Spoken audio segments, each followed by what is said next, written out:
And we're back here once again with another episode of the MSK show. And this is going to be episode 215. So I hope you guys had a great day. And I hope you guys have a great rest of your week that is ahead of you. And if you are watching and listening to this episode of the MSK show, you're probably watching and listening to this episode of the MSK show on Friday because you did not get a chance to watch and listen to this episode when it aired live. And if you are watching it on Friday, then I hope you guys have a great weekend.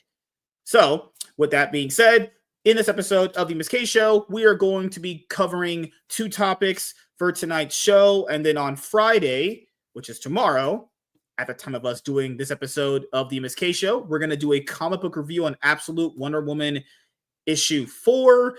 And then I'm going to need to do another comic book haul because I haven't did one in like a few months. A lot of stuff has been piling up. Lapsed Comic fan thinks I don't have a pull list, which is not true.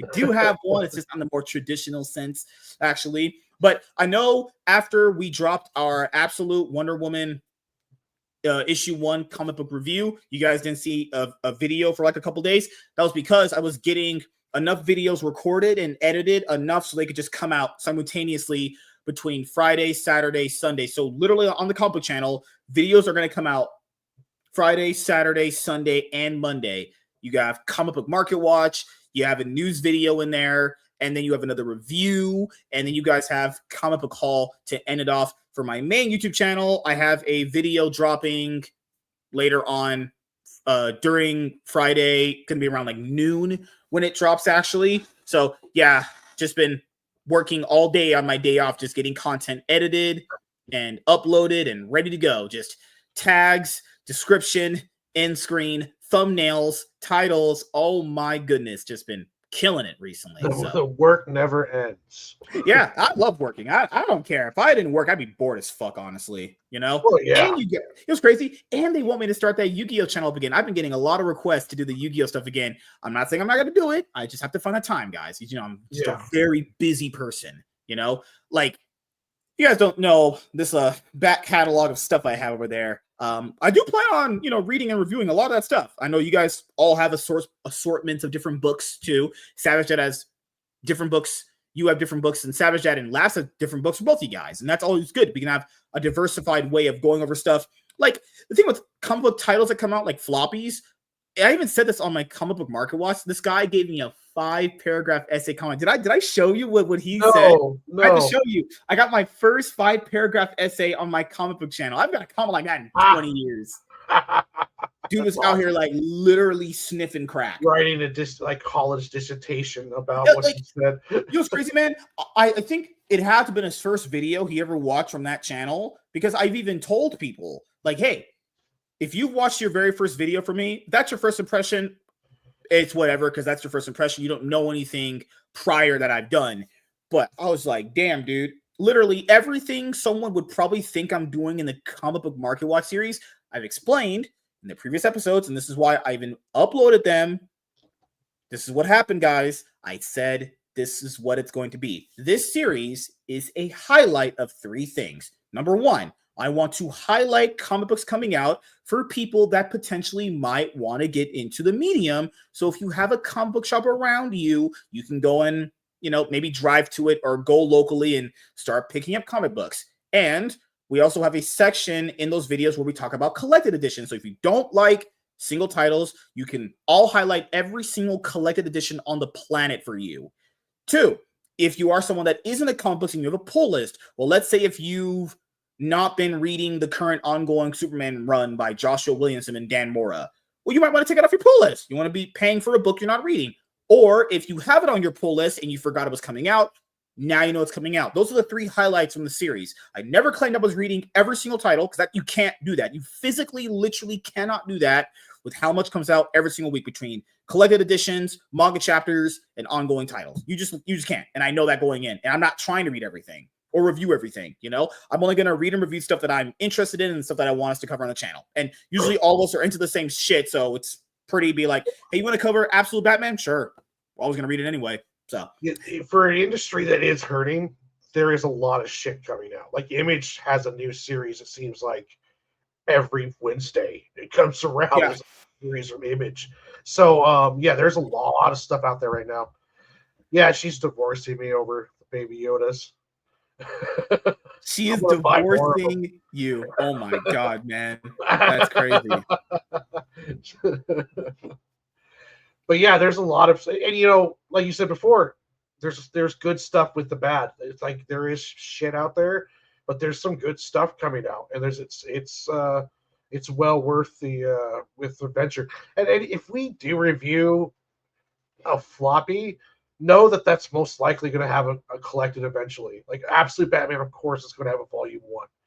All the absolutes are going to have graphic novels, even the Martian Manhunter one, which I have, by the way. I scrimped through it. The artwork is I not bought as, issue 1 yeah, because Lap said it artwork was wasn't as decent. bad as I thought it would be. I think it's just a cover art. It looks Yeah.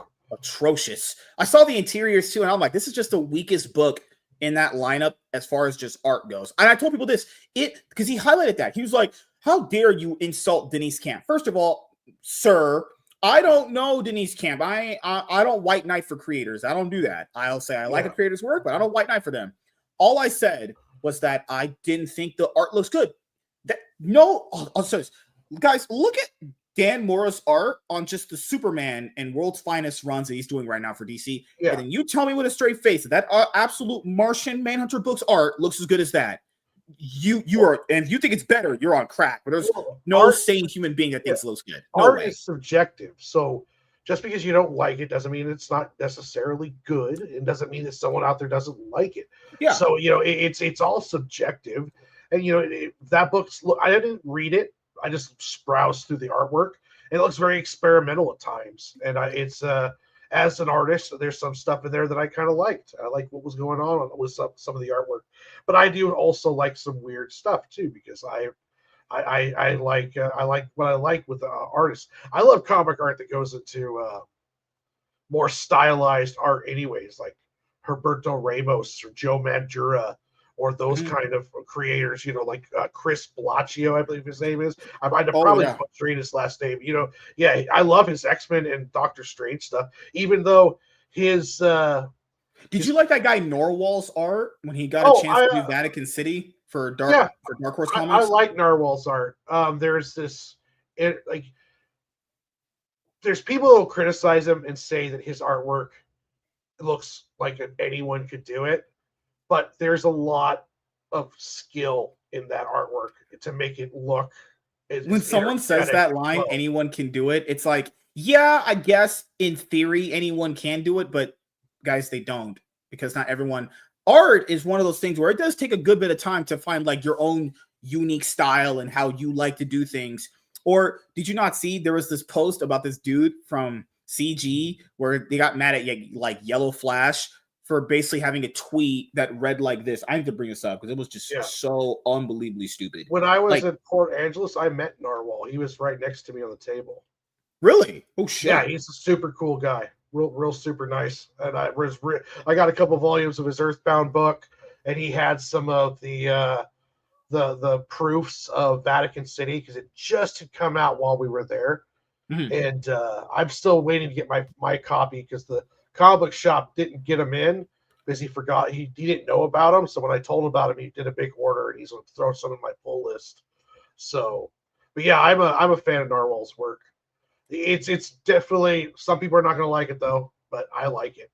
What do you think of Vatican City #1? I just skimmed through some of the interiors when Dark Horse Comics promoted it on their Twitter account, or was Mark Miller.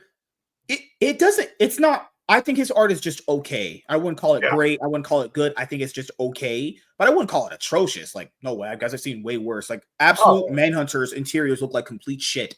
I'll take his book any day. Sorry. Yeah. Absolute Manhunters just look like trash. Also, the artwork for because I'm not always someone that usually just goes over art and just kind of shits on it. Usually, I usually kind of like there's a style I usually just kind of like think it's kind of cool. The only other style I would think, oh my goodness, people, if you didn't read anything from Zeb Wells' Spider-Man run, John Romita Jr. was kind of running it in some of those panels. That man's brain was fried. You want to talk about bad artwork, you know? There's some times where he cooks and it just looks great. Yeah. But there's other times where it's just like, yeah. I preferred I preferred Ramos's Spider-Man much more because he has that kind of stylized style. I don't believe Warren really likes Ice Cube's name, Ice Cube's song. What in the world? You having a stroke? Can you type on your phone? Lady's a crackhead. So this is something that ended up happening. So this tweet was actually April 3rd. And this guy chose to basically respond to it. So this is the first part of it, and this is actually the second part. But Yellow Flash, what he says right here is, because people are asking, when is the Mighty Golden Patriot going to launch? So that's his comic book that he's going to end up launching through Ripasend with Diller Draws. And he said right here, we are editing the book right now. Release is coming. When you back the book, you will actually get it fast. It's very important to me that you actually get the book after spending money. I would not want any of you to wait years for a comic book after paying. That would be just lazy and disrespectful. Nothing wrong with that tweet at all. Completely just fine. But as you guys know, for people that are within CG, not saying the creators, people that like CG or just cults of it, this guy named Dan Lawless responded to it, and he said, Yellow Flash's book is coming out this Friday. Well, like, thank you for announcing it. No shit, Sherlock. We knew from the trailer. There's no way at all that I can support him. Well, his YouTube channel is almost 500,000 subs. I'm pretty sure he didn't need you just in general at all. He would need people to buy the book and support it, but if you random buttfuck nobody didn't do it, it doesn't matter, honestly. Because he does not support crowdfunding. Help me, please. Help me. Support crowdfunding. Like, no, don't give me crowdfunding. It's fine, but these are people who hate Yellow Flash and are going to come up with any kind of ridiculous thing in order to shit on him. Like, the guy has, and also too, there was a big debate about when Yellow Flash first announced that he was going to do a book, was about, is he really a comic creator, or is he just a YouTuber who's creating a product, merchandise, like a t-shirt or a hat? And then Eric July faced the same criticism when he launched the first ISOM #1. But ISOM #1, then 2, then 3, and then he brought in other people. He's not just this YouTube streamer, no. But there's nothing wrong with building up $500,000 or 500,000 strong audience.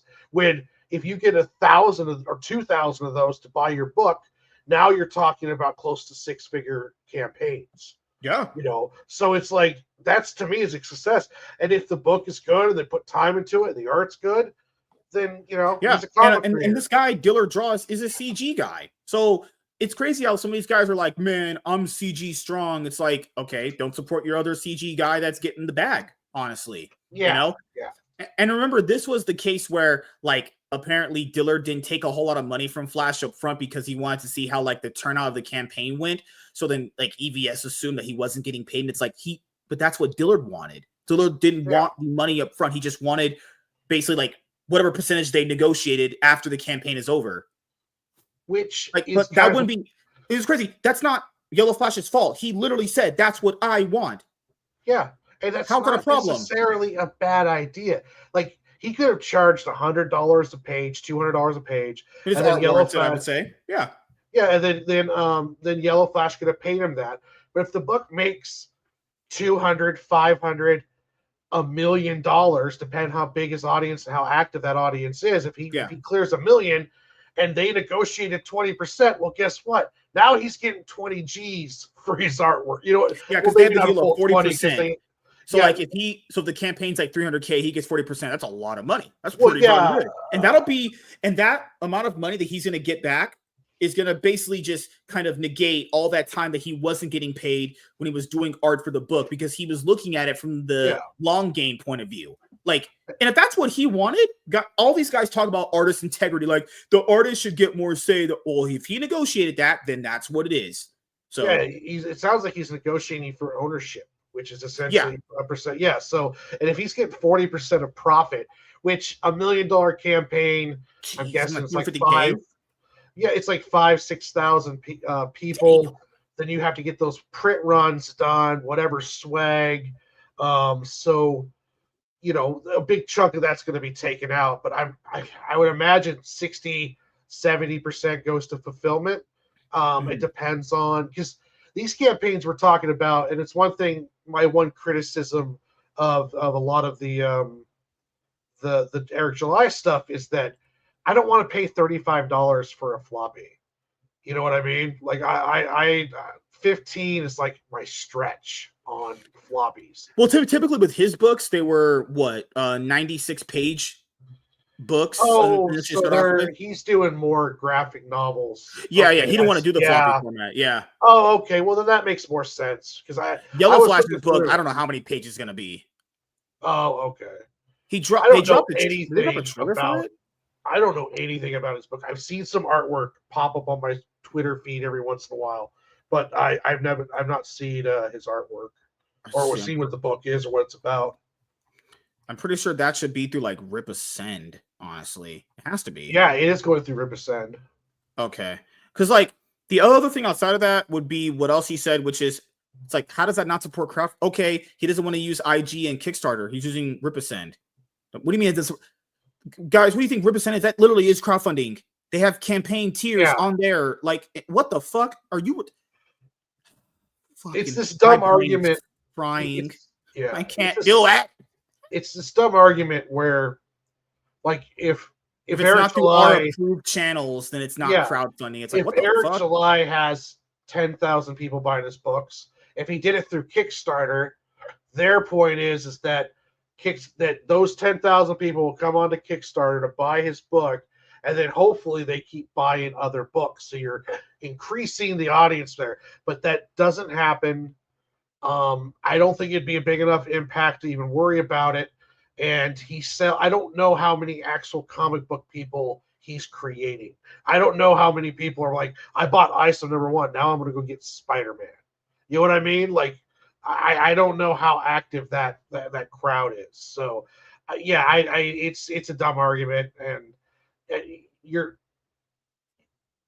everyone is out for themselves in this business. So there is no supporting. Yeah, and if you're someone that can basically carve out a piece of your own pie and you can make money off of what you're doing, they just get mad at that. It's like, keep in mind, Indiegogo guys and Kickstarter have banned people, shadow banned them. So if Eric was like, hey, I'm going to go and create my own publishing line with Rippaverse, then I'll have my own crowdfund wing with Rip Ascend. Yeah, like, that means he's just creating stuff for himself on his own, one that can help out creators like Yellow Flash when he needs to get a book done. He doesn't have to go through an Indiegogo or a Kickstarter because they take a ton of fees on those websites. You've used them. They take a ton of fees. And keep in mind, also, the platform of Rip Ascend gets an additional boost by Eric July's big audience. And then Yellow Flash also has a big audience. Drunk 3PO, big audience. That made quite a bit of money with his Achromatic Chronicle books, actually. Like, I don't get how Rip Ascend is not crowdfunding when it literally looks like a crowdfunding website. Like, well, I mean, holy shit. Like, what the fuck? Yeah, my brain is fried. I actually hate interacting with people so much because my brain fries when they talk. It's like, I know when they talk, it's like I should just negate everything you're saying and just get to the end of the fucking sentence. But crowdfunding is the new fantastic way that artists can receive the funding they need to create their greatest works. Yeah, you also need to hurry the fuck up. I'm not trying to be mean, but artists sit in a chair and draw. That is not intensive in any way outside of like a physical labor-intensive job. You are sitting in a chair for doing your art. Now, good art takes time. That's true. But we got good art from what these guys always say. We got good art constantly when it was the 80s, 90s, and 60s, right? Yeah. Comic books came out on time. You guys consider those creators legendary. Those books always came out on time. I wasn't there back then, but probably there was delays here and there. Always happens. But those books, more or less so, came out on time. You guys just want to sit there and wait for like 5 years to do books, even though that's never been a thing. That's never been a thing ever. You guys are just lazy. That's just what it is. Crowdfunding. Oh, sorry, I read that. Great art takes time, sometimes years. Yeah, no, that is unacceptable. I don't know. Well, if it takes years, I don't know who taught you guys that, but I need to get a flamethrower and torch that motherfucker. I don't know who taught you that. That's wrong. Fine, but be honest. Like, if you're going to do a crowdfund and you do Indiegogo and Sig and Joe issue 3 will arrive to you 5 years from now, then say that. Don't say it's going to arrive in 6 months and then 5 years later you're gaslighting your backers on YouTube. You know, if great art takes time, sure, but just be honest about how much time it takes. Yeah, but this is the thing, dude. In a year, you have 100 and what? A year is what? 365 days, and if this is all you're doing, and it's still taking you years to get it done. It's like, well, yeah. There's also 24 hours in a day too. Like, there's plenty of downtime we all have, even those who have families and shit like that. Even people that have like multiple kids still have downtime. It's like these guys are just lazy and they're not actually trying to get it done. They're literally just basically kind of winging it and saying, "Oh, my great art takes time." When in reality, in a week, you get like 7 panels done, pages done, something done. Man, there's a lot of time we have year to year. You should be doing 65 days. That's a long time. You should be doing at least a page a week. Yeah. Now, you know, I could pencil a page a day, sometimes 2 days. And then if I just worked on one page from start to finish, I could do a page like every 2 days right now. And that's the fastest I've been. But I don't crowdfund until it's done because I don't, you know, some of these guys, especially in the CG crowd, and this happened to a lot of people, but in the CG crowd, there was a lot of boosting, right? Because there was this big crowd and they were buying everything CG. Mm-hmm. And the problem you had some of these Kickstarters was like the artist who was doing the interiors never did an interior in their life. They just did pinup art. And in doing interior is a completely different beast than doing pinup art. And they get in over their heads. They make money on it, but then the money gets spent or life happens or along those lines. I mean, there was a lot of that stuff going on because there was this boom during the plague era, and that boom put a lot of money in people's pocket that had no idea the reality of what it was going to do to make a comic book. My first comic book damn near took me 3 to 4 years to make because I was just trying to learn how to fucking do it. Now I can pump out a 70-page comic in like 4 months. So it takes time to learn how to do that. And these people weren't tested. They didn't know what they were doing. They got in over their heads. And also, even more when you add in years. So in 2 years, 365 days apiece, 24-hour days, 7 days a week, it takes you that long. Like, even then, keep in mind, guys, there's other artists doing that much faster than you. I just want to make sure we layer out all the points here, because when you factor in 24-hour days constantly, and if you're a single, most of these guys ain't got girls. Let's just be honest. These guys have girlfriends. I got girlfriends. They live at home with their parents. Probably have their cell phone bills paid for by their parents. Internet paid by their parents. What are you doing? So the drive and consistency and all that stuff they talk about that takes years shouldn't be taking years. If you have literally nothing else you're doing, I expect shit coming out faster. Yeah. I'm not saying you have to just fucking shit out a book like in a week. No one's saying that, but it shouldn't take years. It doesn't even take this long in a comic book industry. And the comic book industry, you guys revert to these guys as people that you really, really love their art. Did Todd McFarlane take 2 years to make that iconic Spider-Man cover that he made for Marvel Comics in the 90s? Did it take him 2 years to do that? Yeah. It did not. No, not It took him about a few weeks. That guy, Jack Kirby, you guys all love, what did he do? A panel? He did a single page a day, I think, at one point. He was cranking them out. 2 pages a day. Yeah. You know, and I get it. I've got a day job. I've got 2 day jobs, and I also try to put out a comic book. But, you know, you have to put the work in, and you have to sit down and you have to draw it. Now, there's some famous people that are who are massively behind. We won't mention any names, EVS. And then, you know, it's like he's managing this entire like empire, and he's already doing levels of work where it probably takes him a day or 2 to pencil a page because the amount of detail he puts into his pages. And it's like, it's just not realistic to think that you can pump out a book, which is, I think some of these books are growing to like 50 some pages in Unless he's just working on that. But no, he's streaming. He's managing a business essentially, and it's like the problem is though is that when you do get 5 years late, 6 years late, and you're already instigating with other people talking shit about mainstream, talking shit, getting into Twitter feuds, drama along those lines, it doesn't help your case any when you've got 5 years behind on a book. So it's and also too, I think there's also a level of it that's like, I know what it's like to have to draw something I don't want to anymore. It's like just torture to force yourself to get in there.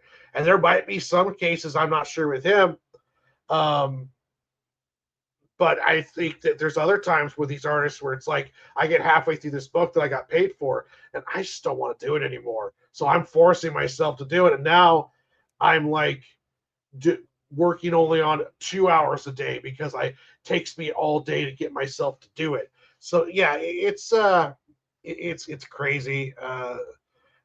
There's a lot of people who are spoiled out of crowdfunding. And that's another thing too. Supporting crowdfunding is fulfilling, because if you don't fulfill, people stop going to crowdfunding. That's crazy. Supporting crowdfunding also means getting your shit done relatively on time, because delays could happen. That's just how this kind of thing works. And getting the books out to the people that back the books. And someone said, well, basically crowdfunding is not shopping. Then cool. Then if you get less people on your next one, then that's right. If it's not, if I'm not guaranteed to get my shit, then I treat it like an investment. I don't agree. I don't agree with that whole sentiment that was brought up. And you hear a lot of the CG guys talking about it as a talking point, where it's like, the books aren't guaranteed. You're not buying a product. You're supporting an idea. The idea. Yeah. It's like, no. And that means you don't deserve a backer then. I don't want to support your idea. What if I don't want to support your idea? Fuck you. Kickstarter's pre-orders.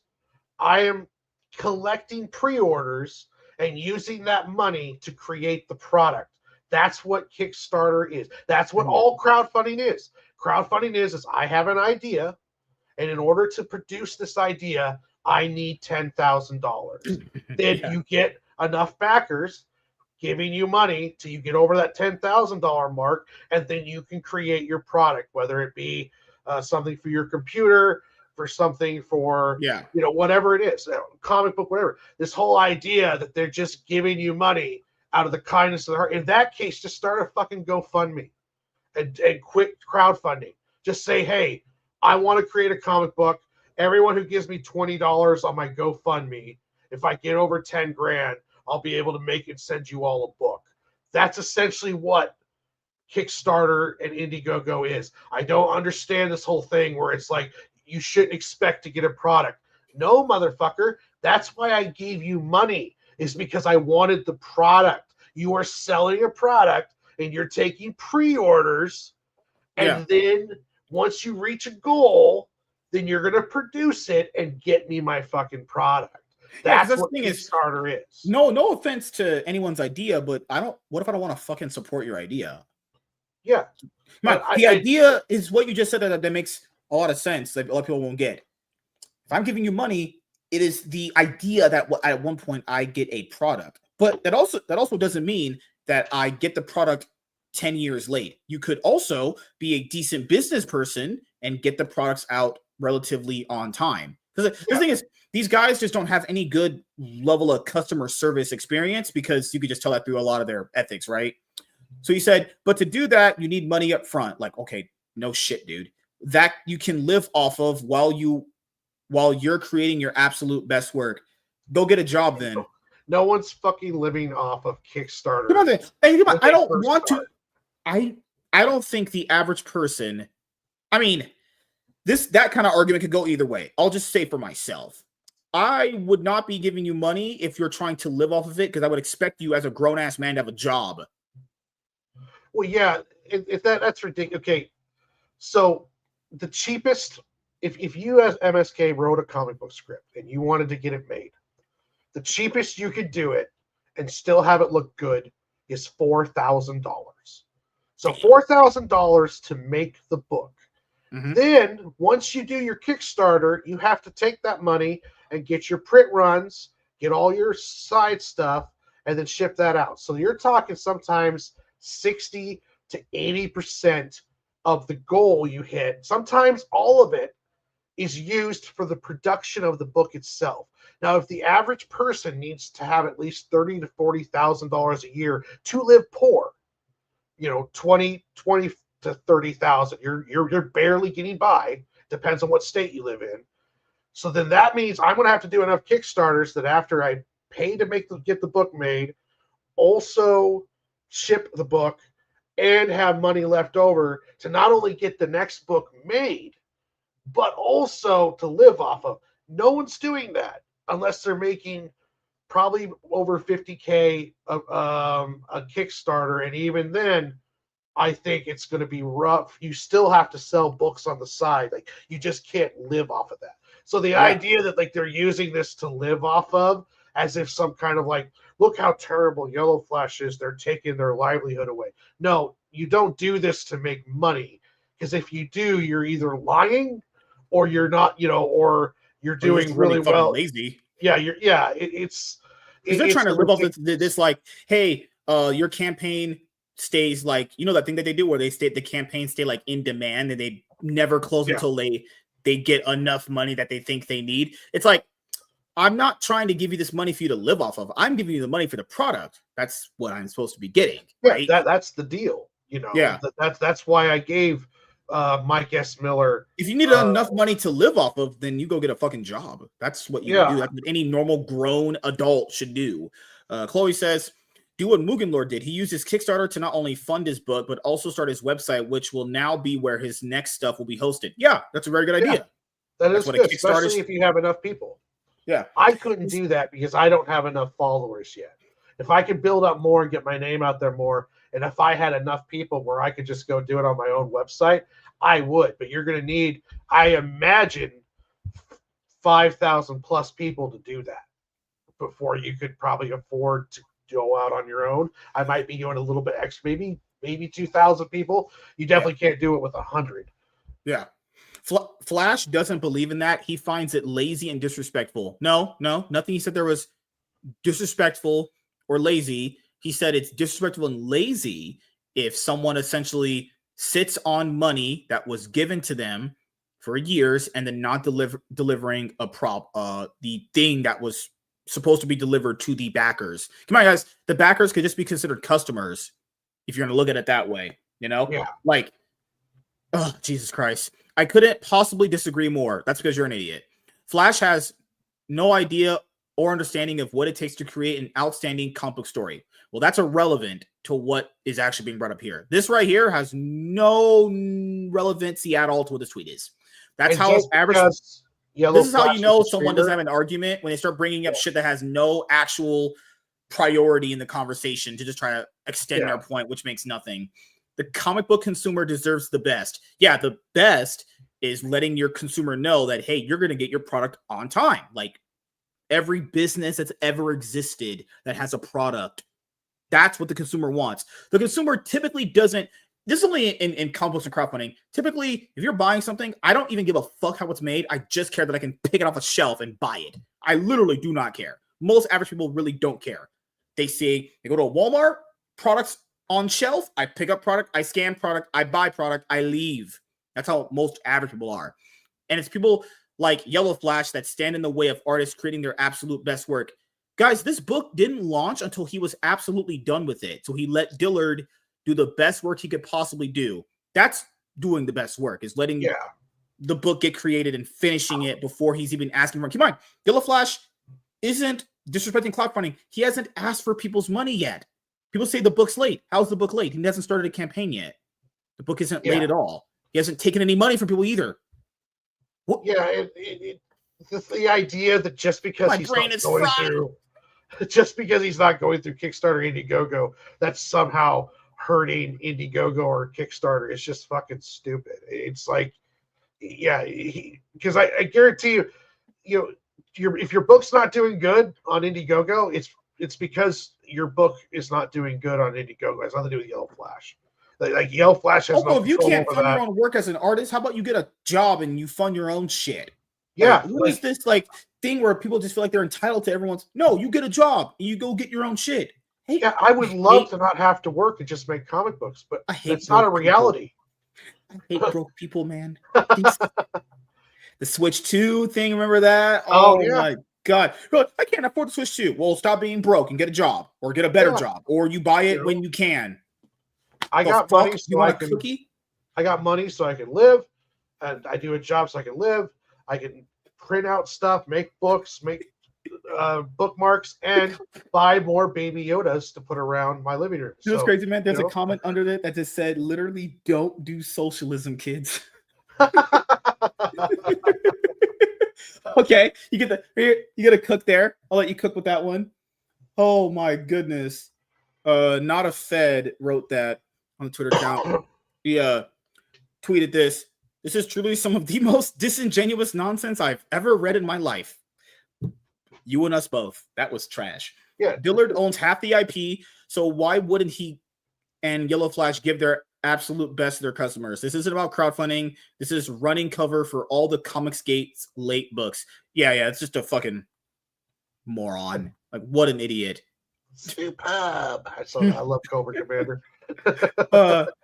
The entitlement by that guy is a head shaker. Get out and work a couple of jobs until you save the money up yourself and stop relying on handouts. Yeah, that's the thing that the whole CG thing relies on. It relies on a bunch of handouts from their audience to be able to live off of it. And it's like, guys, that's not normal.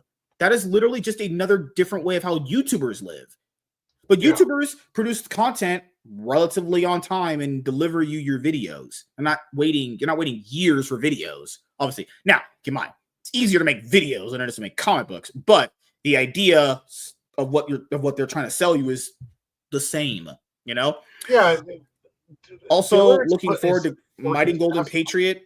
I don't usually care about how well something does, but after the feigned concern / outrage over Dillard, I want Flash and Dillard to make bank. Yeah, I agree. I want Dillard to do good because Dillard's working his ass off to make a book right now. You know, Yellow Flash is putting. We'll see.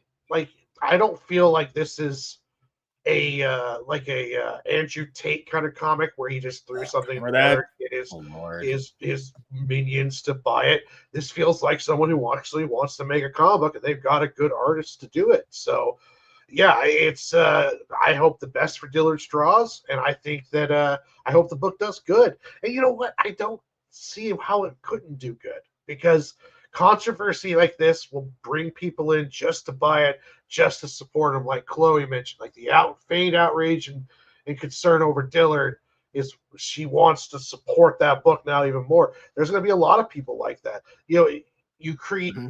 It's funny. This outrage helps your enemies, and it's amazing how many, like, even against CG, it's like if everyone just ignored CG would just keep getting smaller and eventually go away. Like, or it would just not be an issue. They'd just be crazy guys yelling out nasty shit from the internet. Like, giving them attention, giving them fuel, giving them stuff to turn themselves into martyrs with, to me, it's just all you're doing is helping people out. Like, I don't want to be the reason people get super chats because they're in some kind of weird drama war because I don't like the fact they said something bad, like, or something I don't agree with. If you really don't like them, then don't watch them. Don't give them attention. Don't fight with them every day, because all it is just empty comments into the Twitterverse if you just ignore them. But maybe EVS had a problem with that comment, not the guy who was sucking him off, but the comment where he basically said, I forgot which thread it was under, but he basically said, they want on-time books. Yeah. How's like that's a bad thing? Is that a bad thing? I hope this man's trolling this. Maybe one of these days he's going to reveal that he was just fucking with everyone all along and we'll just have a big laugh. But it's not happening. It's not happening at all. Let's see. Oh, I found it. Here's the thread. Oh my goodness. Oh Lord, this guy's just fucking so fat and ugly. Ah, God, please burn my soul when this guy tweets. Yellow Flash's book did take 3 years to make. Who cares? He didn't ask for money up front. There was no crowdfund like you do. But he let his artists suffer without pay for 3 years. No, he didn't. That's what Dillard wanted. rather than use crowdfunding. Once again, this is what his artist wanted. Or pay him out of his own pocket. This is what Dillard wanted. This means he knows this. He's just selling you a lie. Yellow Flash is dumb and selfish. Hypocrisy is staggering. Oh, that's just you. That's you projecting, buddy. And this guy, he said, I don't know, man. I'd rather the creators work and wait instead of me as a customer have to wait for years. Oh, yeah, makes sense. And EVS, he said, then don't participate in crowdfunding. Buy ready-made comics.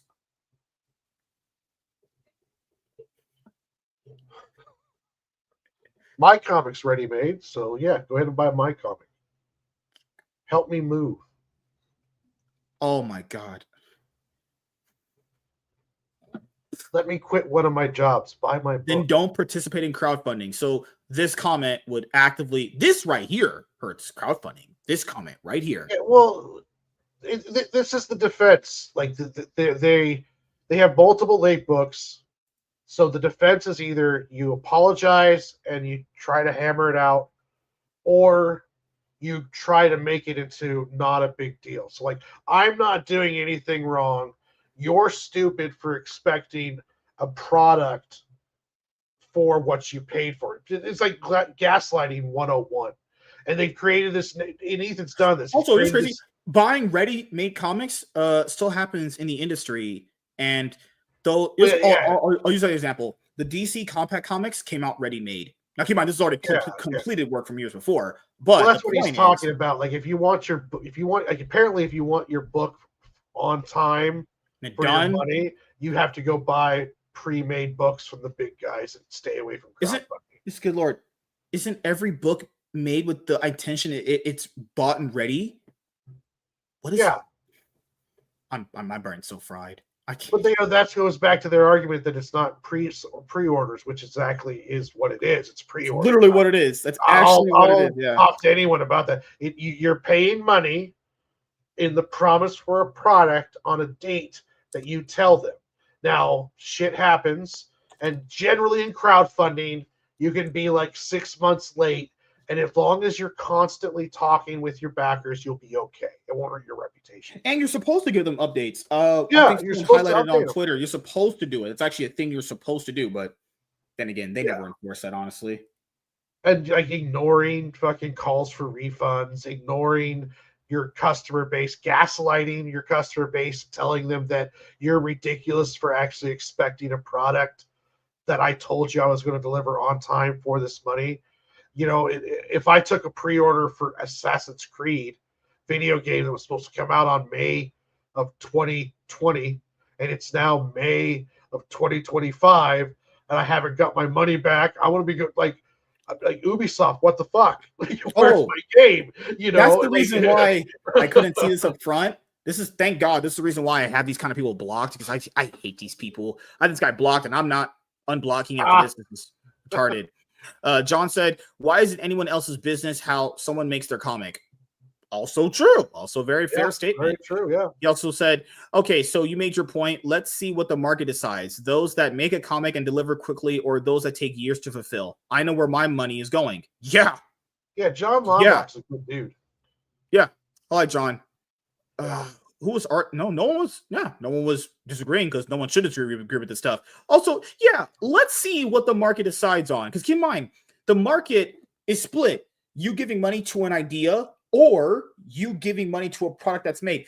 Yeah, it's crazy. It's much more easier to sell people on a comic book that's not made yet versus something that is made, and then having the later campaigns be decided by, was this book something that someone actually opened up and read, versus you just kind of selling the dream of a comic book for like 5 years. Yeah. Two completely different points right there that these guys always forget. The potential of Dillard to make 5 to 6 times what his normal rate is on a book for this book is very high, because we're talking about in the Eric July Ripperverse, which is already super successful.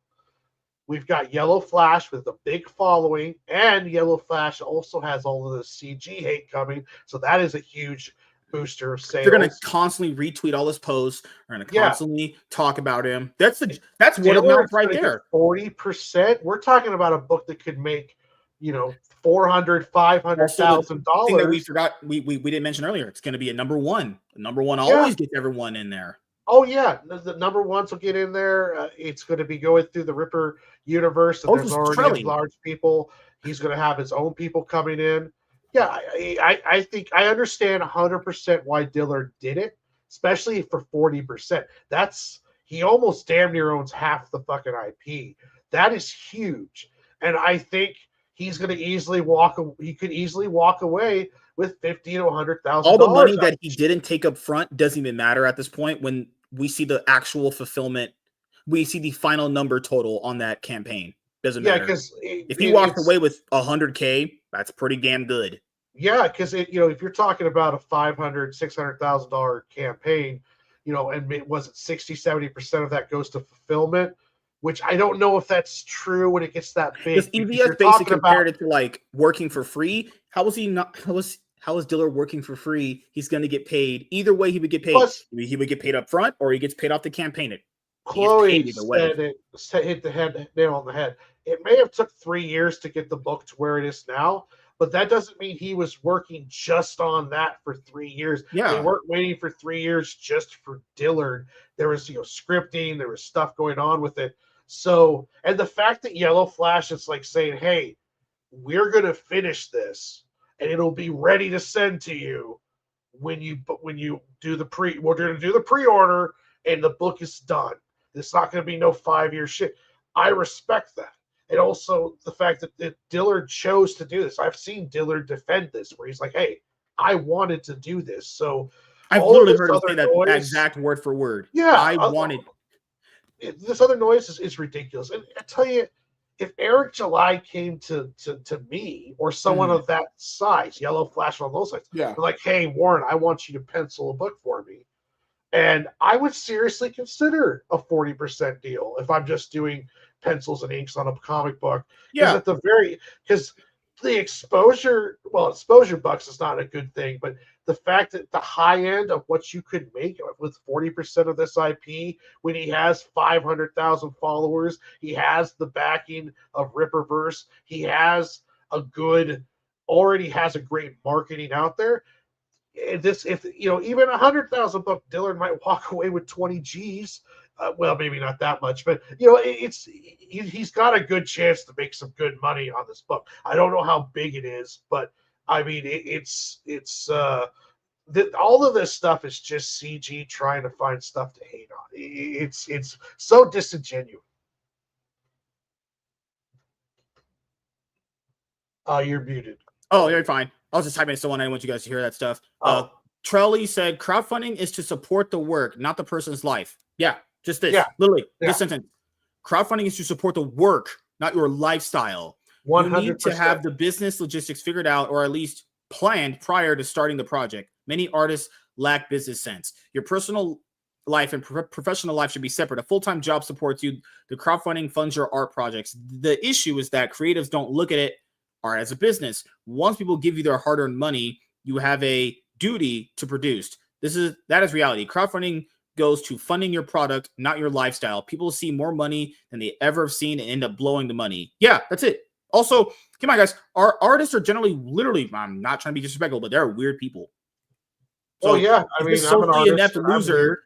Like, let's say, if a socially inept loser who doesn't get outside and doesn't get girls or doesn't live life or know anything about life in general gets $100,000, yeah, they're probably going to not spend the money very correctly because I guarantee you half that shit's going on OnlyFans models. I feel so attacked right now. What did I do? I'm an artist and I fit most of that, and I really feel attacked right now. Oh God! I'm a lonely, weird artist. Yeah, that's just personal. Man, it's trolling me right now.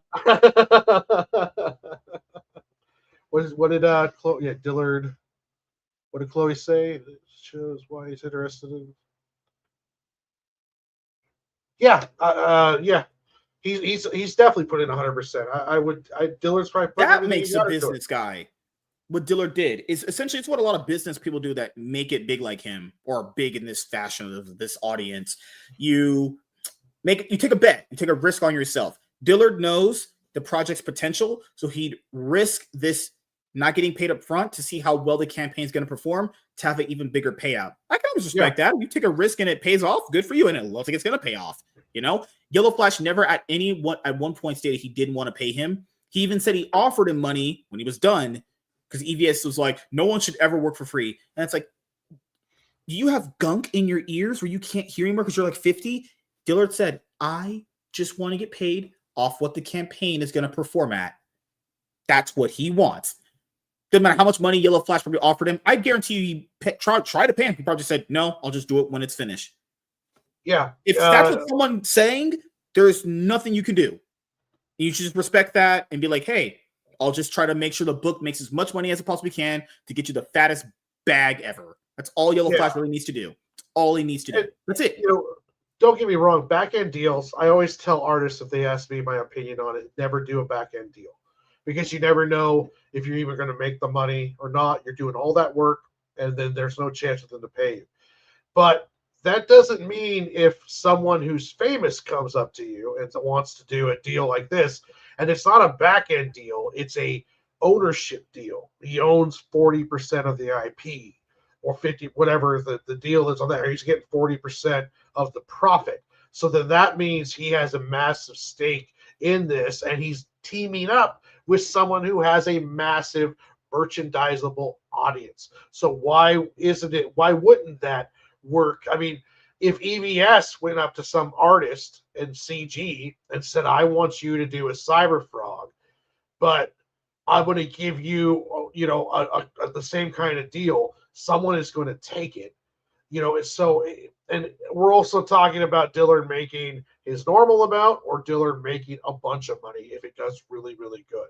Now, if it tanks, but he knows that risk. It's not like Dillard's being forced to do this, So I think a lot of this is just CG nonsense.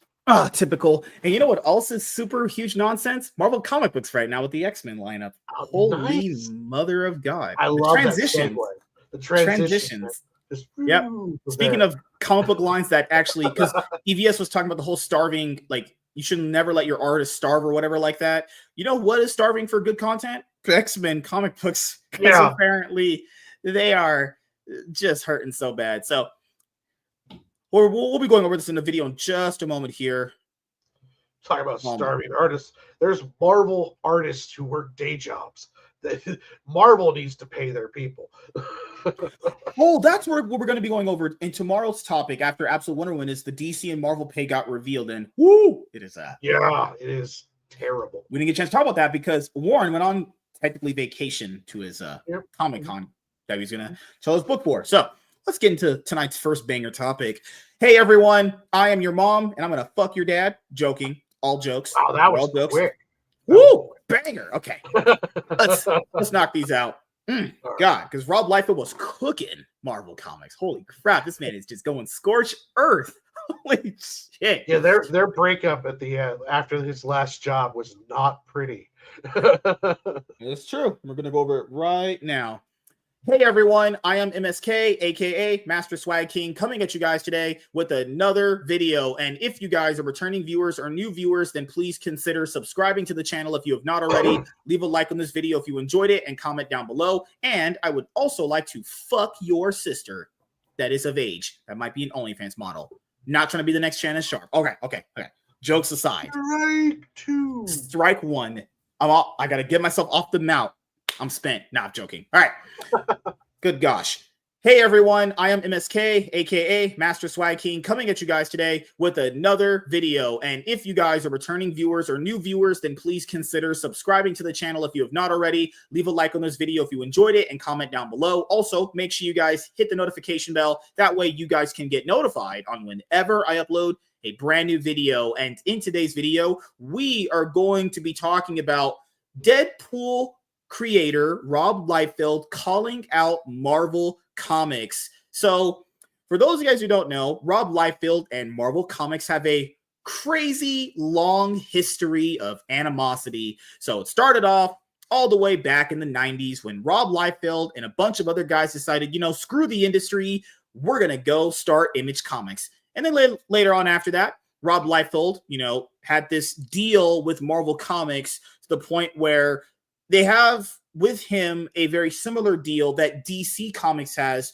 with their creators. And typically, from what I've heard, DC Comics pay their creators better and they pay them on the whole royalty kind of spectrum. But legally, they can't call it royalties, but that's kind of what they are. So that deal that the DC Comics creators get is the same deal that Rob Liefeld has for Marvel Comics, and they, as we know now at this point, do not like that deal that they've given Rob Liefeld throughout all these years. But he does sell books. Like, you put his name on a book, it does sell. So it's not like they don't get their money's worth. It's just the fact that we know that Rob Liefeld and Marvel Comics at this point have had a strained relationship, as Marvel Comics, as we know now, do not like paying people outside of the work for hire stuff.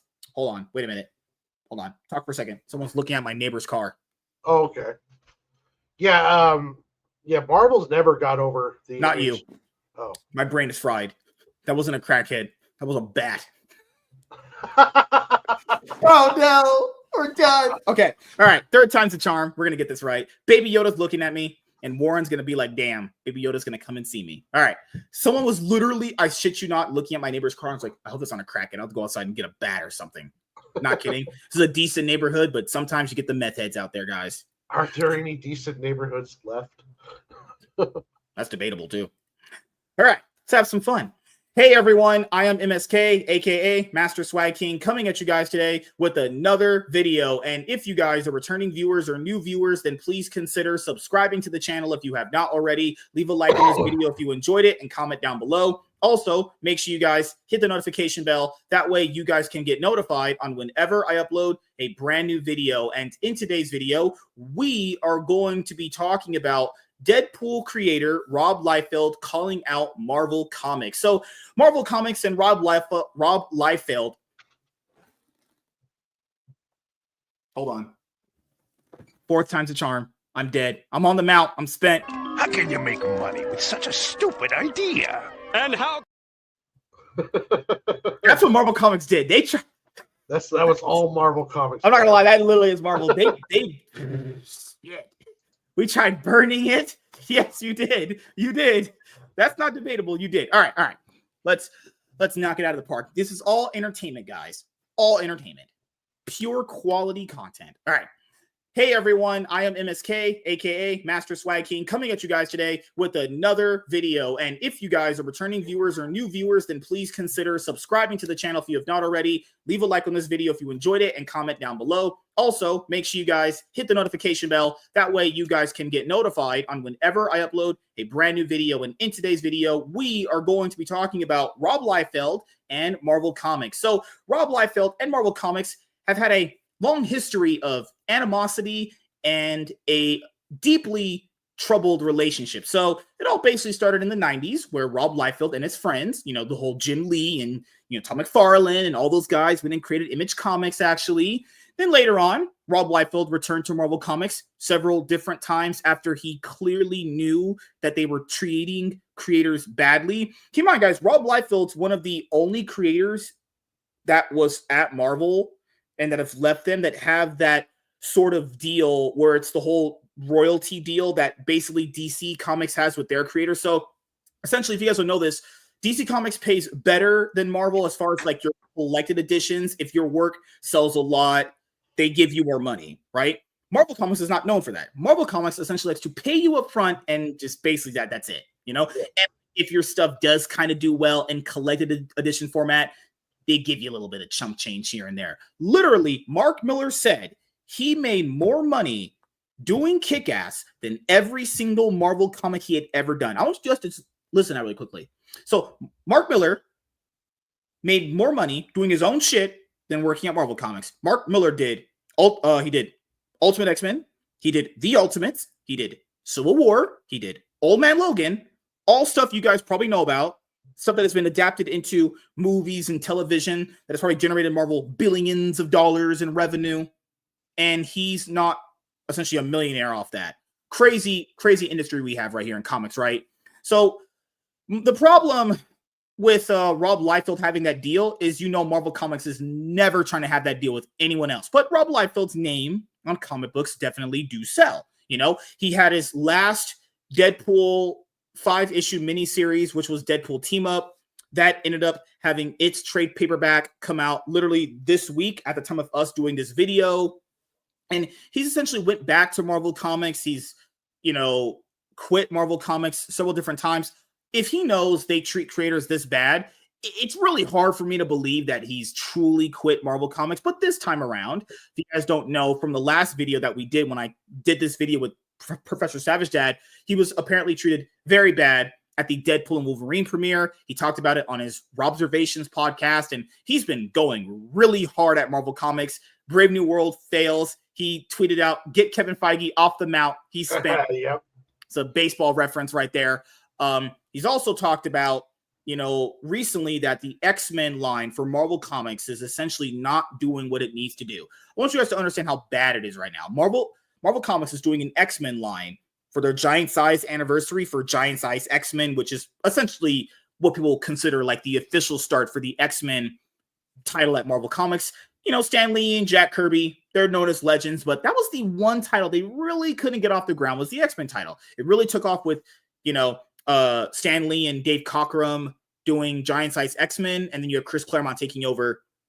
So then after that, the X-Men line has gone through ups and downs at Marvel Comics, but they recently, after the Krakoa era, they did the initiative From the Asshole, A New Butt.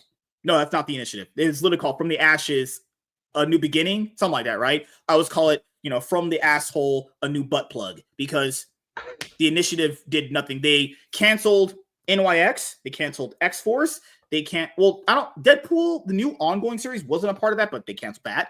They're going to be canceling potentially Exceptional X-Men at some point and a few other series. The only series I think they're not going to cancel is Uncanny X-Men, which is written by Gail Simone right now, and the X-Men ongoing title, which is written by Jed McKay. So those are the only two titles I think they're going to have still around. And you also have the Deadpools and Wolverines, which we talked about last week. It's like, holy mother of God, are these people just scraping the bottom of the barrel for anything? And the thing with X-Men right now, it doesn't sell very well. You look at everything X-Men related, the only thing that sells well is, like I said, the Jed McKay X-Men ongoing series and the Uncanny X-Men series by Gail Simone. And you have Deadpool Wolverine kind of sells decently well. And that's really it. And you have that Rogue series that's selling decently well. Like, who's reading any of that shit? And I asked you guys, who's reading any of that shit? Most of you guys don't talk about it. I know it's not read. Most of you are probably only buying it for like covers and shit. They've canceled. They're like series. The Magic. I think J. Scott Campbell did a bunch of Magic. Magic is still going. That's at like issue 4. But we know Marvel Comics right now, and we know the fact that they can't get issues to like 15 issues anymore or 20. They want to get it to 10 issues and then relaunch it with an all new number 1. Why? Yeah, they're playing hard to that collector's market. I'm just saying, like, I had me and Savage, I did a video when I started this channel like months ago where I did the whole clickbait thing of comics are dying, and I had the arrow with Marvel and DC. I had to do it. My feelings. Everyone has to get it out at one point. Yeah. But I did say this in that video, and I do stand by this. Well, I stand by everything I say in videos, but this is one thing I'll reiterate from the video because I know you guys watch that. Why is it that people are allowed to stay on these books and never get fired? And I'm not saying get rid of them in like a short-term span, like 6 months or 8 months. If someone is not delivering on a title and you've had this person at your business, I'm talking to both Marvel and DC in this one, but Marvel more, for 2 years, and the sales don't increase, and every time you put them on an ongoing title, and it only gets to 10 issues before retailers go, I don't want to buy that anymore, you need new people. Why do Marvel and DC subject themselves to the absolute bottom of the barrel people when they know they can get anyone to work for them? The reason why Marvel can't do that is because they don't pay people very well. If I told you guys the stories of people that have worked for them and they've revealed them, you'd be going crazy right now. So Marvel put themselves in that position. They don't pay people very well. So that's the reason why you don't get top tier talent. And that's the reason why you have to scrape the bottom of the barrel. And that's the reason why That's the reason why the same teams and writers stick around for a long time. It's because they'll work for that pay, and then Marvel's like, well, we're not going to go and pay a Scott Snyder to write us a good win. Like, why hasn't even Ryan Reynolds? Why hasn't Ryan Reynolds written like a 5-issue run of Deadpool? If you put Ryan Reynolds' name, I don't think he could write a good story. But if you did put him on a Deadpool book, it'd sell. It would sell just because very well. His name's on it, you know. Yeah, but Marvel doesn't. They don't want to pay. No one wants to work for them. We had Dustin Nguyen. He was the artist that did that terrible art for Absolute Batman issue number 4 when Nick Dragotta wasn't there. Yeah. He said basically, fuck Marvel, fuck them. Yeah. Like, guys, Marvel literally, you have Tom Brevoort and his Spider-Man shenanigans, but that's not what the video's about. But you have that as a problem. Like, they don't pay people. Like, I don't get it. If the person's not delivering on their job, you need to get rid of them. I'm sorry. You got to get the fuck out. That's a technical thing you guys saw right there. Like, you need to pay for top of the line product. And if you're not going to pay people to come in and do it, then you're just going to keep floundering. And it's like a self-fulfilling prophecy. You don't want to pay, so then your books don't do well, and you don't have as much money to pay. It's just. Why would someone literally give you their best work when they don't get any back-end royalty deals off of it? Yeah, there's no incentive to do it. To create new things. Come on, there's no incentive to create new things because they don't get paid for making new stuff. And then what that creates as Marvel in a community of their company is like, well, we're not going to get new stuff because we actually paid less than minimum wage. I'm not kidding, guys. They paid less than Starbucks, Five Guys, McDonald's, Burger King, White Castle, Subway. Insert any fast food restaurant, coffee or food, they pay less. Yeah. And you're saying a person could work at Subway and make more money than working at Marvel Comics. Talk about taking a foot long up the ass. Holy shit. It's so dumb, too, because if you had a string of hits where they're doing 100, 500, maybe even 1 million book sales, which I don't think they've done 1 million book sales in anything. Well, no, Ninja Turtles #1 hit 1 million sales, I think. Wasn't that? No, well, wasn't that the Jim Lee X-Men book or whatever? Well, the Jim Lee X-Men book is like one of their highest selling. It's one of the highest ones, yeah. And that was up there. They haven't hit. When was the last time X-Men was a super high seller in terms of like 100K, 200K units? I mean, yeah, like I can't think of one, honestly. X-Men hasn't been like. And they used to be like the premier team for team-up storytelling, but now it's was the premier book. That was like the flagship for Marvel Comics for all through the 90s. Yeah, it always rotates between like Spider-Man or X-Men usually does it. But now we whatever the fuck all this is. Like, they'll announce books like Dazzler. Like, no offense, who the fuck's interested in that character? Yeah. And they keep shoving Kamala Khan in every book. Guys, in their giant-sized X-Men anniversary, which is supposed to celebrate a huge milestone for a book that came out that revitalized a X-Men line that didn't go anywhere because that's the only title out of all of them that Stan Lee and Jack Kirby couldn't make a household name. And they're going to use it to insert Kamala Khan in events she was never a part of because they want to shove her so far down your throat, your eyes will roll back like a slot machine. Literally. What is wrong with you, Marvel? Holy mother of God. If the audience said, I don't like Kamala Khan, please stop giving me her. No, you guys just need to just accept her. You guys wonder why you get no sales. The Ultimate Wolverine book by Marvel Comics, good. That's a great title we're reading right now. Awesome book.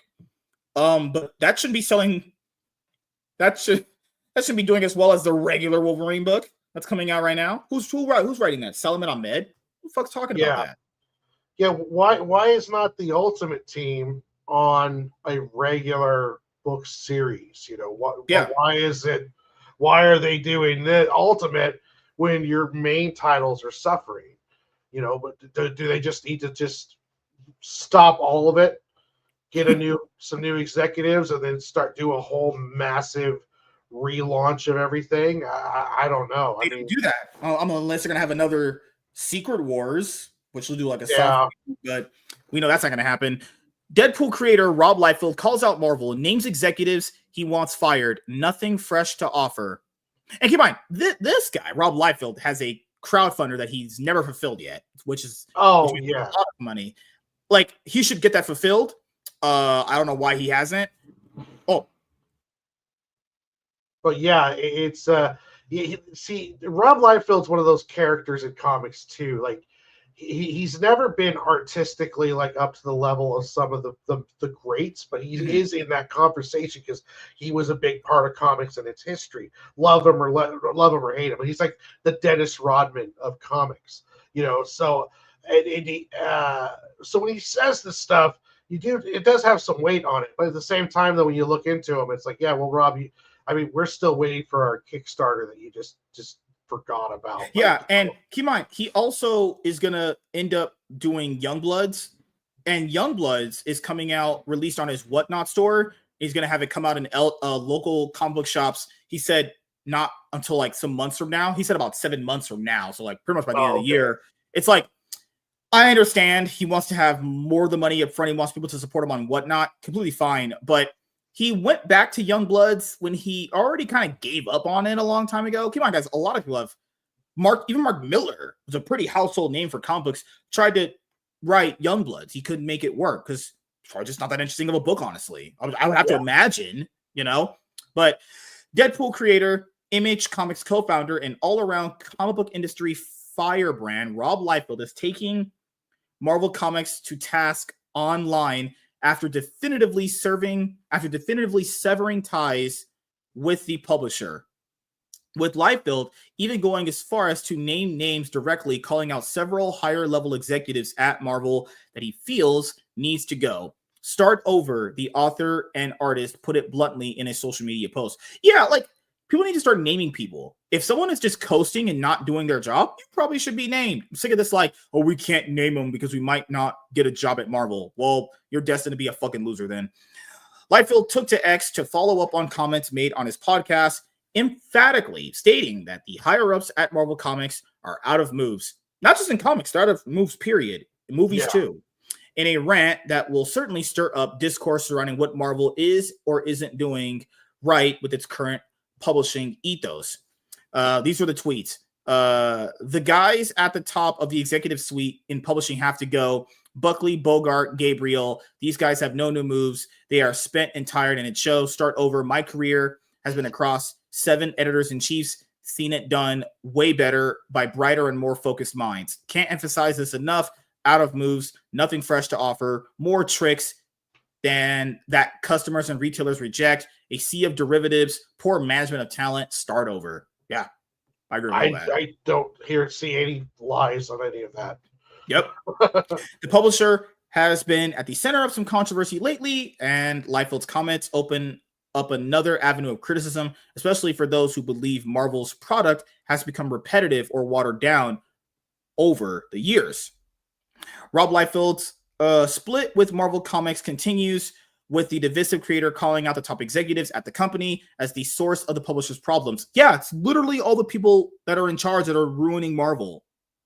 Yeah. Liefeld cited Marvel Entertainment CEO Dan Buckley, Senior Vice President of Business Affairs and Talent Management David Bogart, and Senior Vice President of Sales and Marketing David Gabriel as being spent and tired, while advocating for Marvel to start over at the highest echelons of its corporate structure in order to fix the issues he believes are systemic at the company. The 3 executives named have all had long tenures with Marvel, and so they have had dealings with Rob Liefeld for many years. In other words, Liefeld has personal experience with the people he is calling out, and so there is no question that he is biased in his opinions of them. Rather, the question is whether that bias is having an affair, or the question is whether that bias is having an unfair bearing on his criticism of their work at the company, or if it isn't, how legitimate Liefeld's critique and how viable his suggested solutions actually are. Rob Liefeld has had a reputation for being outspoken for many years, but since he terminated his relationship with Marvel, seemingly for good, but he has truly taken off a gloves-off approach to the company. He has made it clear that he has made it clear why he will no longer work with the publisher, and he has now gone after the top brass at Marvel Comics in a way that makes it clear. If it wasn't already, there's no going back. At least that is, unless they really do start over. Oh, goodness gracious. Yep. All of that need to be called out. I agree. Wiping the slate clean at the executive level is likely the only thing that could happen. or open the door to Liefeld's Marvel return at this point. Unlikely as it is, comics are a never say never business, and Liefeld is nothing if not unpredictable as a creator and a emphatic voice in the industry.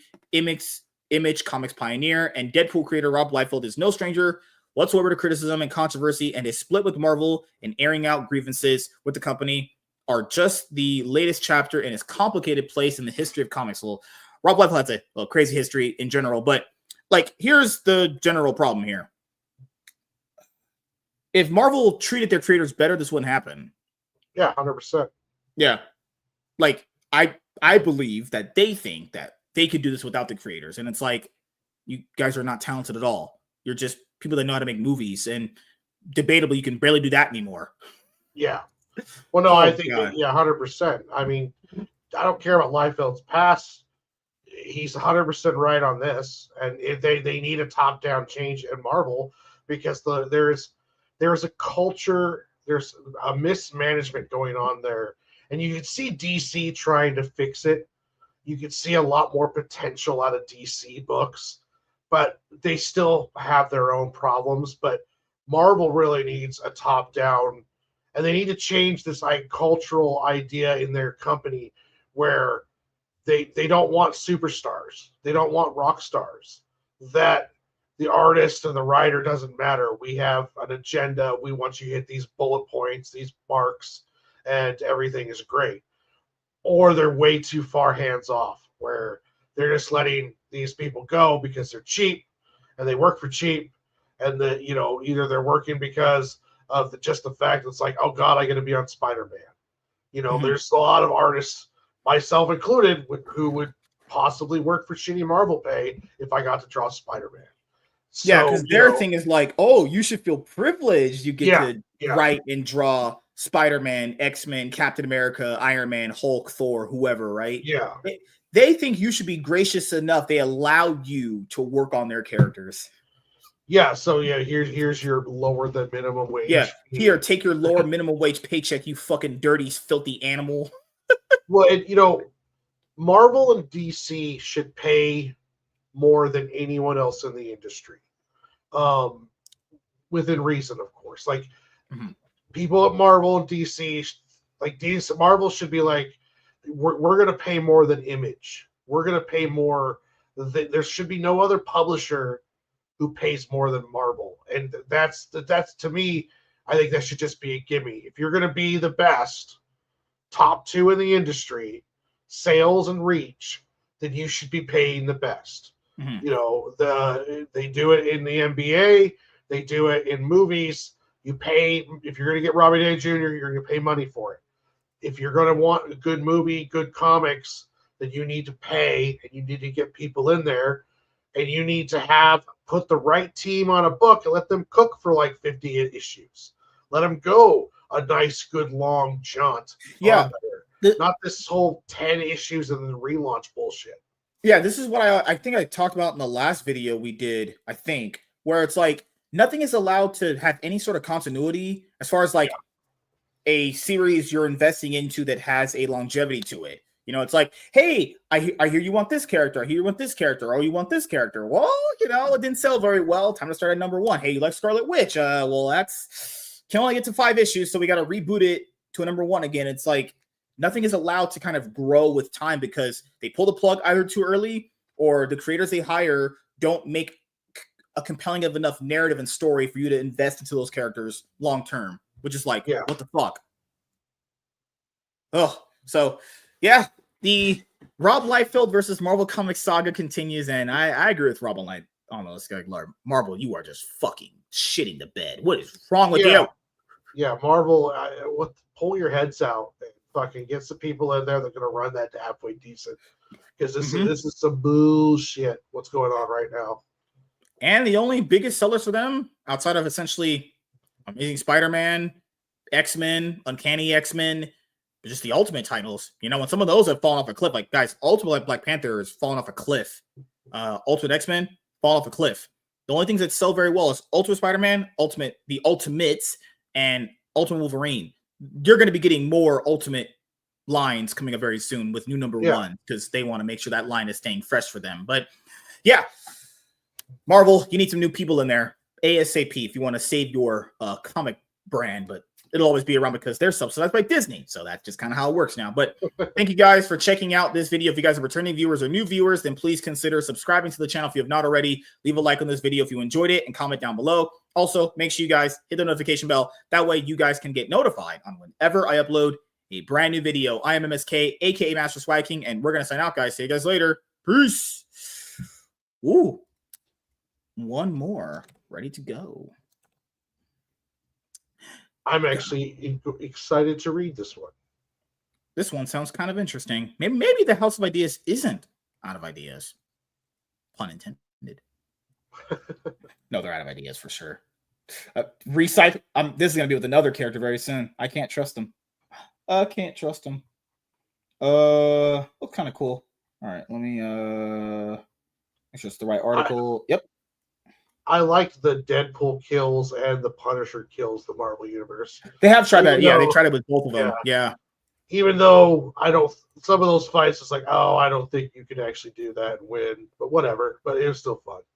I think they need more of that. Like that kind of ridiculousness needs to still be there. Like, it's not obviously realistic at all that Punisher could take out Wolverine. That just makes no sense at all. But it sounds cool as a concept, though, if you make it work. Yeah, and it was fun. You know, the whole thing was fun. It's like you could go off and have a little bit of fun and go a little wild every once in a while. And I think they should do more of that kind of stuff where it's like, pay someone, it's like, oh, I have a great idea for a 20-page X-Men run, and just let them do it. Let them be out of canon. Let them have some fun with it. Like, everything doesn't have to be so, well, we need to make sure all our books connect. And we did this, after 6 months, we do another big event, and then we're going to do another big event. And then people are going to have to buy 100 books just to know what the hell's going on. And it's like, no, just stick to let the characters breathe and have some fun. And put people on there that are enthusiastic to do it, and then pay them good to do it. Oh, Punisher, they ruined that character. Holy crap. Lies. What is in the world? You're homosexual. She wants to make one of those AI videos where we're going to end up kissing or something like that. I don't know. The only person I envision kissing is like Scarlett Johansson. So unless you look like that. Sydney Sweeney. Jesus Christ. There was a video of her talking about her bra and underwear set. I was like, awesome. Sensational. Oh, so cool. Oh, yeah. We're just lost in boobs. How easily manipulated we are by women. But now we're going to get this other fun Marvel comic idea that they're going to be doing. All right. Hey, everyone. I am MSK, a.k.a. Master Swag King, coming at you guys today with another video. And if you guys are returning viewers or new viewers, then please consider subscribing to the channel if you have not already. Leave a like on this video if you enjoyed it and comment down below. Also, make sure you guys hit the notification bell. That way you guys can get notified on whenever I upload a brand new video. And in today's video, we are going to be talking about Marvel Comics announcing a new mini-series, which is going to be called Predator Kills the Marvel Universe. So this has been an idea that they've actually been utilizing for a long time at this point, but it's only actually been utilized, from what I know, with 2 characters. So they did it with Deadpool Kills the Marvel Universe, and they did it with Punisher Kills the Marvel Universe, if I'm not mistaken, actually. But if I'm wrong, please correct me in the comment section below. So they've tried this idea out. It's a very cool, fun idea, and I feel like this is one of their ideas, even though they're called the House of Ideas, even though they have no ideas. That's the joke right there. This is one of those ideas where it actually sounds so stupid, it sounds so good. It's like when you watch a really weird movie where it's like kind of so bad it's good. This is one of those ideas I actually really do like, because this brings back the fun wackiness of comic books that a lot of you guys probably miss. Like, it sounds so stupid of an idea. It sounds so good, and I like it. The only thing is, like, please don't just run this into the ground. It better not be like a Kamala Khan kills the Marvel Universe at one point. Ain't no one buying that shit. So the reason why we're going to talk about this today is because Predator is going to be involved with that. No, not R. Kelly. No, not him. Not that Predator. God, goodness gracious. What's the not Jeffrey Epstein? Not that guy. The Predator. It was the movie with Arnold Schwarzenegger. That franchise, right? So I like the Predator movie. Arnold Schwarzenegger, great movie. Chopper. Yep. I didn't like Predator 2 all that much with Danny Glover. I liked Predators with Alan Brody. Actually, I thought that's my second favorite Predator movie. Perfect Predator movie set up. Like you had all the humans on their turf. They can't leave. Oh, that's like in my opinion, that's like the best atmosphere and setting for a Predator movie. So in my opinion, you have the original Predator with Arnold Schwarzenegger, and you have Predators, and then you could just throw the other two in there. I never saw Prey. That was very good. The last Predator movie I watched was the one that was directed by Shane Black. He was in the original Predator movie, but he's the guy that you guys know that directed Iron Man 3. And that movie, The Predator, sucks complete ass, actually. Yeah. I liked Predator 2, so I always put that second. But then the Robert Rodriguez one with Adrian Brody is definitely third. Prey was fourth. I had my problems with it, but it was a good Predator movie. And the new Badlands trailer looks really interesting. I saw that, yeah. Yeah. And then also they got this. Did you see the trailer for the? There was the anthology animated one. Yes, that one looks really good too. That one looks better than the trailer I saw for Badlands, actually. Because like I'll say this might be an unpopular opinion. You know, people criticize the look of the Predator, and then they said it looks bad. Guys, if I'm being completely honest here, Predators don't look pretty. They look hideous. They're supposed to look like hideous. I don't know where people thought that the Predator was supposed to look like this fancy, good-looking dude. No. They're supposed to look ugly. They're not. They're savage beings.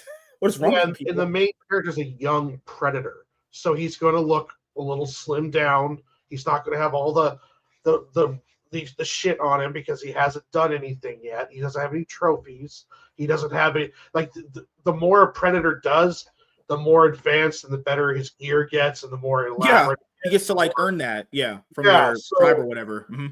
I've seen people shit on it, but for me, it looks like a good all-around movie. Plus, two, the girl in it, when her eyes go white, the image on her eye is Wayland Core. That means they're bringing aliens and Predators back together again, and with the new Predator movie, the Predator TV series. We talked about that. The guy called, what's his name was Trachtenberg, Dan Trachtenberg or something. Yeah. He talked about wanting to do another like Aliens versus Predator movie with the guys that did like the Alien movie that came out recently, which was Alien Romulus. So I been having this love-hate relationship with the Predator because I feel like they should do different things with Predator. And I kind of got my wish with Prey and what they're going to do with the anthology animated movie and Badlands. I think the Predator being in different scenarios makes it interesting. Like, okay, how does this Predator do it from the other ones? And with Marvel Comics, you've had this kind of Predator versus thing that's happened for quite some time. You've had Predator versus, originally back in the day it was like Predator versus Batman, Predator versus like Superman, things like that. But for Marvel Comics recently, they've had Predator versus Wolverine, which was written by Benjamin Percy. I think he's also the same guy that ended up doing Predator versus Black Panther. And now you had him recently with Predator versus Spider-Man issue number 1 that just dropped during this week of time of us doing this video. That dropped Predator versus Spider-Man. But now we get another one, a fourth one. They're like, you know what? Fuck it. We can't find him another character to fight one-on-one. He's going to just have to kill the whole universe. It's like, all right. Well, that went from like 0 to 100 real quick. Went from fighting 3 guys to go, I'm just going to kill everyone. It's like, all right. This sounds so unbelievably stupid. I'm actually going to buy it. This is actually something I'm kind of excited for. It's the only thing Marvel announced recently I'm ever excited for. You guys would be like, don't you talk all the shit about Marvel? Yeah, I do. But that doesn't mean I can't buy the books if I'm not interested in the ideas of them. This sounds like a cool idea. I like the Predator. I want to see how Predator takes out Deadpool or the Hulk, or like, especially if it's a good creative team, you could see some pretty cool battles during this. And if that's the artwork for it, then I'm down. Predator kills, the Marvel Universe announced, and there will be a big body count. I would expect no less from the Predator. The entire Marvel Universe is prey in the new Predator series. They're going to have to make a storyline where they're superpowered. They have to. There's no way you could beat any of these guys without powers. I mean, unless they literally found out who Iron Man was and then killed him before he could get into his Iron Man suit. Or if they do go through Wakanda, they get all vibranium shit. Ooh. If they get all like vibranium armor and weapons, on Predators, ooh, that's good. I make sure they kill Miss Marvel first. I want, that knife they have in their gauntlet, where it comes out like a middle finger. I want that to happen, and I want that shoved into her heart so far deep that heart stops beating instantly. Or what's that thing that they have in their gauntlet where they can throw it at you like a razor and it blows you? No, yeah. There's the laser that blows you up, and then there's one that will like fucking slice you up. I want the one where it blows you up. I want her to be blown apart into bits. The laser where if you don't see it, it'll just blow you apart. I need that. I need that in my life. Please give it to me. If it bleeds, we can kill it. It's been nearly 40 years since Arnold Schwarzenegger's Dutch delivered that line in 1987's The Predator about a paramilitary rescue team hunted as prey for sport. From the jungles of Central America and the northern Great Plains, from Wakanda to New York City, the honor-bound Yahuta have hunted everything native to planet Earth and beyond. But now the Predator is embarking on the ultimate hunt, the Marvel Universe. With the animated Predator Killer of Killers hitting Hulu this summer and the live-action Predator Badlands arriving in theaters in November, Marvel Comics is priming audiences for blood in Predator Kills the Marvel Universe in the vein of The Punisher Kills the Marvel Universe and Deadpool Kills the Marvel Universe. The new 5-issue series sees the heroes of the Marvel Universe join forces to defend the world from an entire army of the galaxy's greatest hunters. And this is what the cover is going to look like, at least for cover A for number 1, Predator Kills Marvel Universe. Look at that. That's cool. Awesome cover. See? Awesome cover. Holding the Iron Man helmet right there. That's cool. Yeah, I need that inside of Kamala Khan. Like, we need that. We need her fucking body hanging. Oh, I forgot. They have the lances that they fight with. Yeah. Javelin her in the heart, put it down, and have her body just hanging there. Man, I'm mentally deranged, honestly. Benjamin Percy, the writer of Predator versus Wolverine, Predator versus Black Panther, and Predator versus Spider-Man, is penning the conclusion of Marvel's Predator versus series with art by Marcelo Faria. That title is not misdirection, Percy said. This one's gonna hurt. Your favorite heroes and villains will fall, even as others rise up against this extinction level event. The Predator is king, is here, and the Predators are armed with vibranium. You called it, yeah. And Earth is now a hunting preserve. Predator versus Black Panther saw the Predators invade King T'Challa's kingdom in search of gold metal, Wakanda's natural resource, vibranium, so their leader could become the ultimate predator. That series ended with the Predator King setting his sights on Earth to turn to the god metal into an arsenal capable of hunting the likes of the Avengers, the X-Men, and Fantastic Four. Oh, we're going to have to read those trades. Predator versus Wolverine, Predator versus Black Panther, and we'll read the Predator Spider-Man story to kind of keep everything in order before this one come out. That sounds interesting. I like it. Yeah. According to Marvel, fans should expect shocking deaths as Earth's mightiest heroes are caught off guard by the Predator's orchestrated savagery, all while Percy and Faria dare to explore their terrifying plans for Earth. He says, it's the bloody kickoff to an epic battle between the Predators and Marvel's heroes. The official synopsis reads, a Predator King, emboldened by a new vibranium arsenal and aided by a surprising human ally, launches an all-out invasion of Earth, claiming the planet as a hunting preserve. You'll need to read to see just who, if anyone, will survive and to witness some shocking twists and turns as the entire Marvel Universe finds itself in the Predator's tri-laser crosshairs. Predator Kills the Marvel Universe, issue number 1, goes on sale August 13th from Marvel's 20th Century Studios label with a cover by Lionel Francis Yu. So, I mean, I'll be honest here. This cover kind of gives away who they're potentially thinking about killing. So we have Reed Richards, Sue Storms, The Thing, Black Panther, Wolverine, Iron Man, Spider-Man, and Daredevil. But please, for the love of God, kill Miss Marvel. If you do that, I'll buy several variant covers of this fucking series when it's going on. I'll give you my money. And we're gonna buy the trade too when it drops in trade format. But yeah, man, what'd you want to say about Predator Kills the Marvel Universe getting announced? I'm excited. I still think that Predator, the first original 1987 movie, is the greatest sci-fi action movie ever created. I still watch it multiple times during the year. It's a yearly thing, yeah. Oh yeah, for me it's like RoboCop. RoboCop and Predator are like my two most favorite sci-fi action series movies ever made. So yeah, I'm all for it. I want to read. I've read only one issue of the Wolverine Predator series, so I'm going to pick up the graphic novel for that. I have a couple of the Black Panther Predator ones, but I'm going to go pick up. I'm still going to pick up the graphic novel. Yeah, we'll just get the trades. So the trades are already out. I'm going to do the trades with all of those, and I'm excited. Predator versus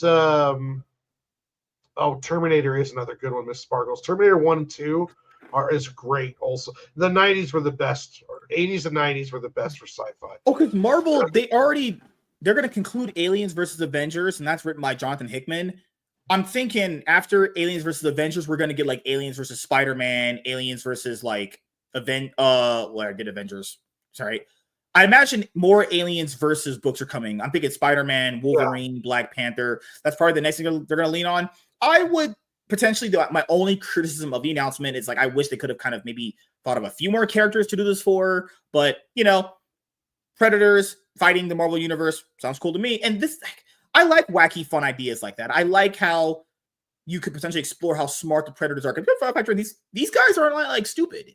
Like they only really technically lose at the very end of the movie when the hero kind of figures out very like on the fly shit to beat them. They should really never lose, but these movies go with like heroes have to win, honestly, So yeah, man, I like the idea. I'll be getting issue 1 and we'll be reading the other Predator versus books before this one. I hope we get a animated movies based on these. I think that would be cool.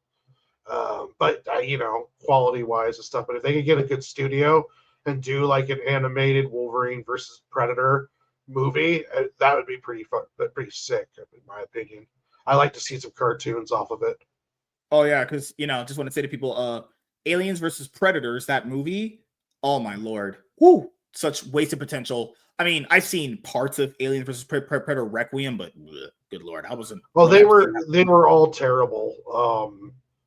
And that's what they always find about Badlands. Is Badlands is on an alien planet, so it's not this like trying to shoehorn a Predator into the suburbs and that bullshit.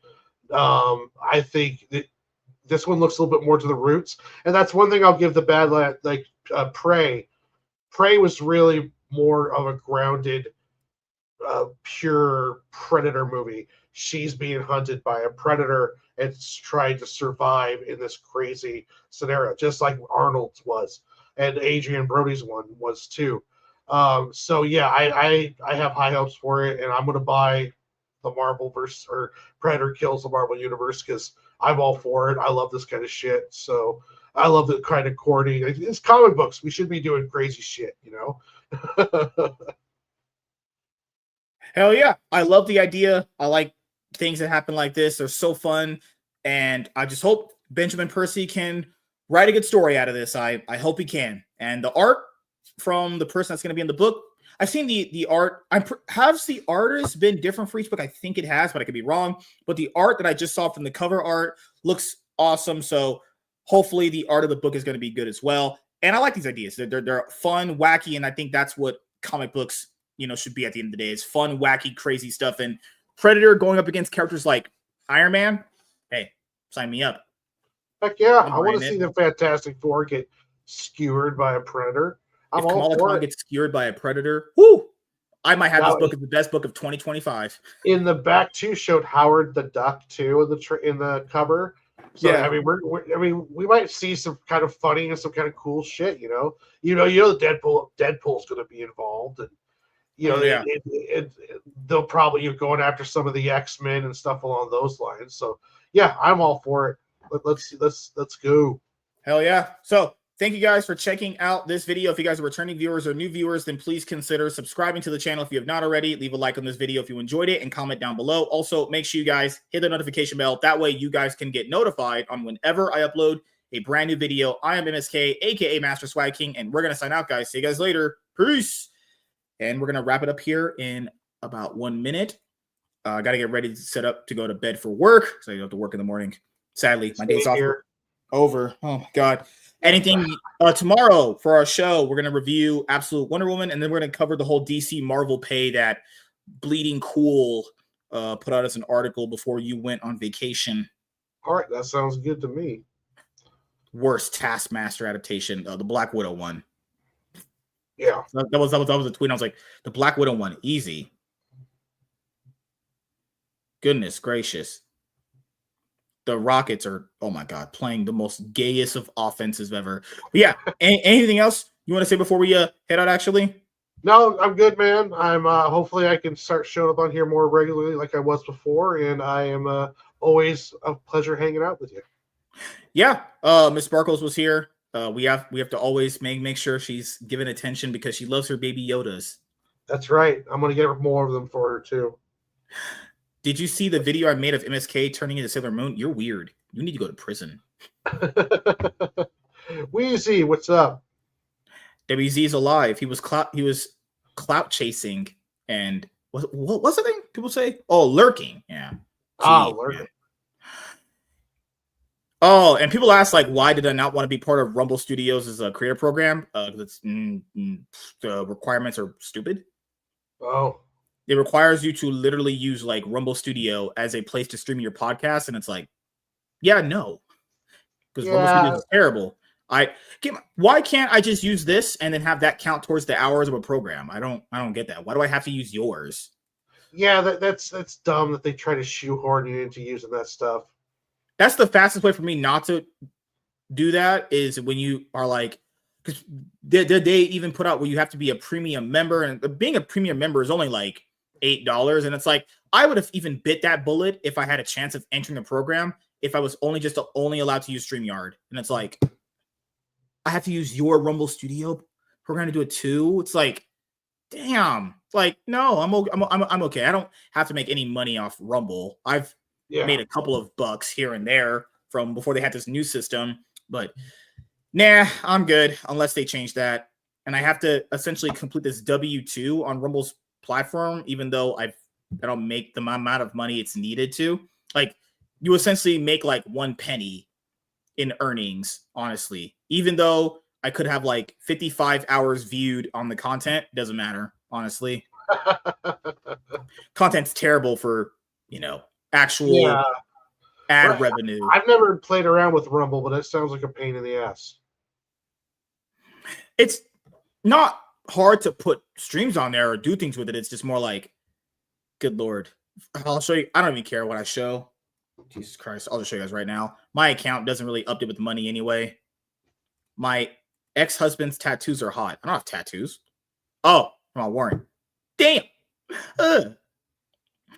Like right here where it says you have to, if you've earned over $600 annually, I haven't. So there's no point in filling this out.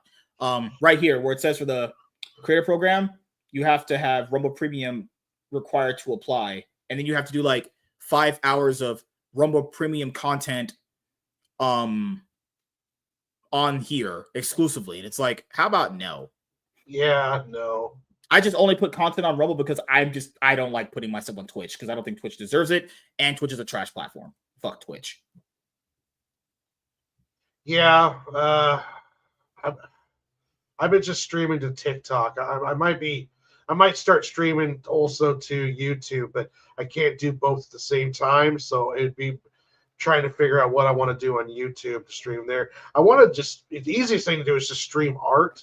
But no one gives a shit about watching people draw on YouTube. It's not even $16.